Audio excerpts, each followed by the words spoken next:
நம்மளுடைய மதிப்பு நமக்கு தெரியவே தெரியாது. மத்தவங்க சொல்லும்போது தான் நம்மளுடைய மதிப்பே தெரியும். அது மாரி பார்த்தீங்கன்னாக்கா, ஊட்டியில ஒருத்தர் வந்து அழகான வீடு வச்சிருக்காரு. ரொம்ப பழசாயிடுச்சு. ரொம்ப நாள் நான் இதுல வாழ்ந்துட்டேன். இந்த வீட வந்து நான் வித்துடணும். நான் புதிய வீடு வாங்கணும் அப்படின்னு சொல்லிட்டு, நிறைய நாளிதழ்ல வந்து பார்த்துக்கிட்டே இருக்கிறாரு. பார்த்துட்டு இருக்கும்போது ஒரு வீடு வருது.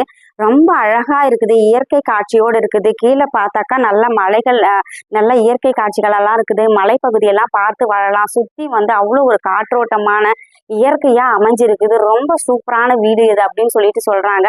அதுக்கு உடனே வந்து அந்த சேல்ஸ்மேன் கிட்ட சொல்றாங்க, இந்த வீடு எனக்கு வேணும் அப்படின்னு சொல்லிட்டு கேட்கறாரு. இல்ல இதெல்லாம் நான் கொடுக்க முடியாது அப்படின்னு சொல்றாங்க. இல்ல ஏன் அந்த மாதிரி சொல்றாங்க? இல்ல அதை நான் உங்களுக்கு கொடுக்க முடியாது, விற்கவும் முடியாது அப்படின்னு சொல்றாங்க.